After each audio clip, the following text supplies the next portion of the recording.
Good evening from New York. I'm Chris Hayes. Steve Bannon is going to prison. It's been a long time coming. Today, the former advisor to Donald Trump, who wears two button-down shirts on top of each other for no discernible reason, was ordered to report to prison for 4 months starting on July 1st for his conviction on federal contempt of Congress charges nearly 2 years ago. Bannon, you might remember, was subpoenaed by the January 6th Select Committee back in 2021. And like fellow Trump advisor Peter Navarro and several members of Congress, including Jim Jordan and Scott Berry, he just flatly refused to comply. Didn't invoke his Fifth Amendment, just said no. Go take a hike.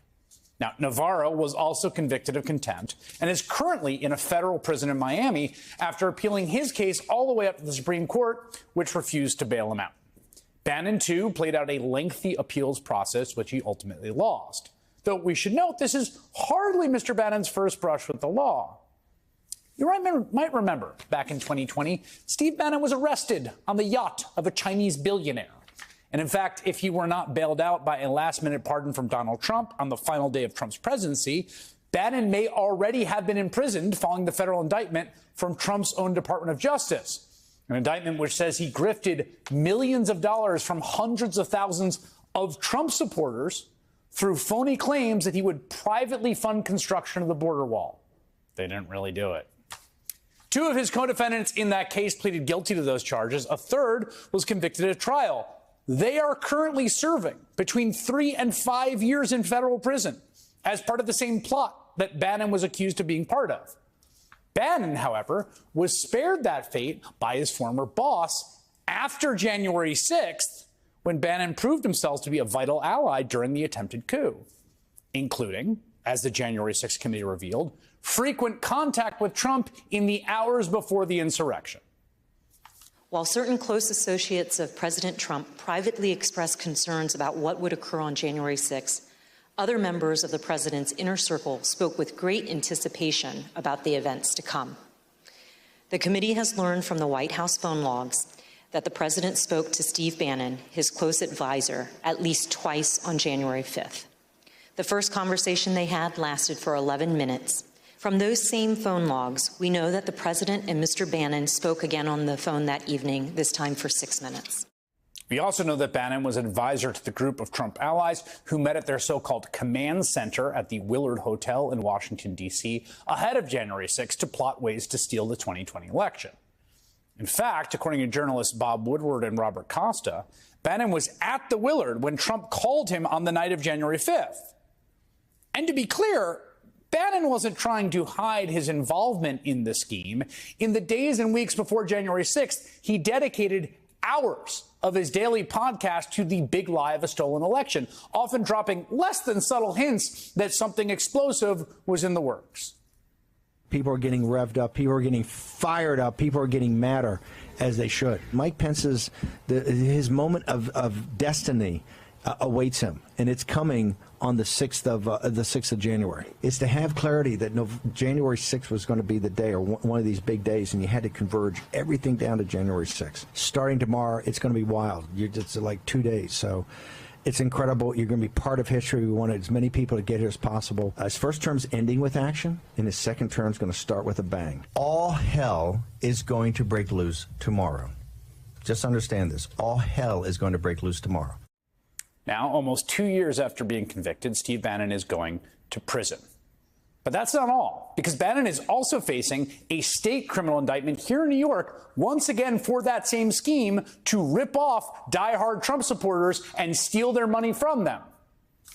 Just like everyone else in Trump world, Bannon likes to whine about vengeance is coming for the people who put him away. Look at you. The real explanation is much simpler. Donald Trump's a criminal, convicted on 34 felony counts, who surrounds himself with a bunch of other criminals, like Steve Bannon and Peter Navarro and his longtime political operative Roger Stone, who Trump sprung from jail ahead of the 2020 election, and Paul Manafort, Trump's former campaign manager, sentenced to 7.5 years in prison on a fraud conviction, who was also freed by his former boss, and Rick Gates, Trump's deputy campaign manager, who got prison time on charges of conspiracy and lying to the FBI, and George Papadopoulos, the former Trump campaign ad, who did a brief stint in prison for lying to investigators about his contacts with Russia. He also got a Trump pardon. And, of course, Michael Cohen, who got sentenced to 3 years in prison for the work he did for Donald Trump, partly for his role in the Stormy Daniels hush money scheme, among other charges. And Alan Weisselberg, the former Trump Organization CFO, who is currently, as I speak to you right now, in a cell in Rikers Island, awaiting a $2 million payment from Trump to keep his mouth shut.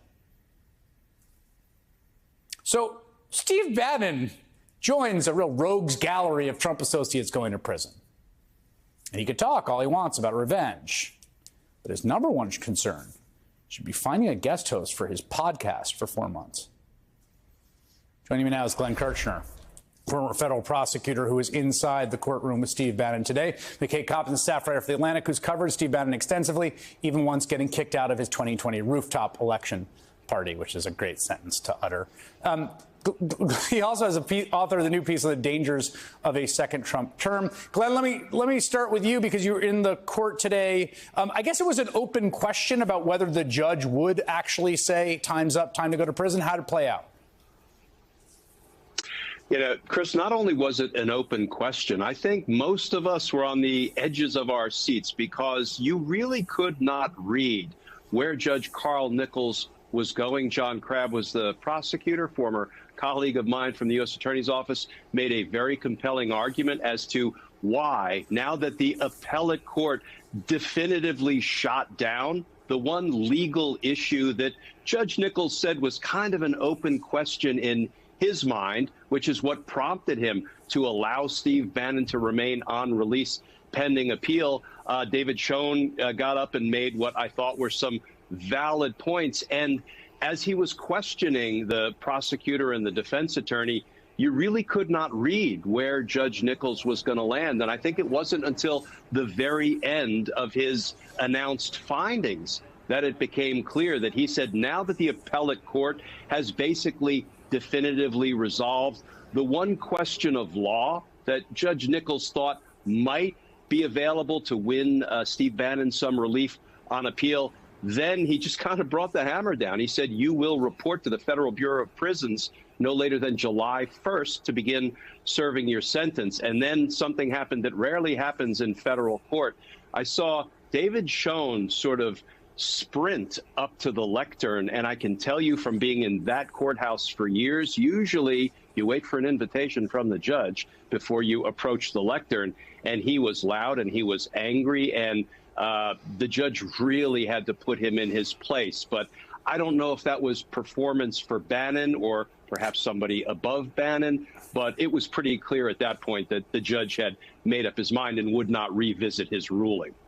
Yeah, I mean, they all, as far as I can tell, everyone in that world likes to throw temper tantrums and throw their toys on the floor when they get upset about something that doesn't go their way. I mean, the thing about Bannon, McKay, there's two aspects. One is, you know, part of it is he's got this, you know, professional wrestling heel shtick he does. You know, like, I'm Steve Bannon and I'm so tough and scary and you should all be cowering. And it's like, all right, settle down there, Magneto. We're gonna be fine. But there's also the fact that, like, in some ways, there's a level at which the cover up kind of worked. Like, you know, we never got the testimony from him. There was a reason he wanted to keep shut about it. Now he's going to go do 4 months in prison. Yeah, Steve Bannon is such a weird character in my life because I feel like many political reporters, he's just been this person that I've had to deal with for like a decade at this point, right? Yeah. He was, you know, a subject of mine. He's been a source of mine. He ran one of the most kind of poisonous right-wing media outlets in America for a while. Then he helped get Trump elected. He's in the White House. And throughout all of this, you know, I will say, just as an aside to your point, I often kind of struggled with how to depict him because he clearly was one of these people who enjoyed so much being depicted as like a supervillain character that I sometimes wondered if I was like doing his bidding by contributing to that characterization. But what I will say is that like Steve Bannon eventually, you know, like throughout all of this time, just acted with complete impunity. And I remember when he was pardoned on the last day of Trump's presidency, feeling like, and talking to other reporters about this, and just feeling like this guy is never going to be held accountable. Like he has escaped accountability. But what's been interesting in the last several years is watching all these people in Trump's orbit, you know, one by one, actually face accountability, Yes. including Donald Trump himself. This kind of culminated with his conviction.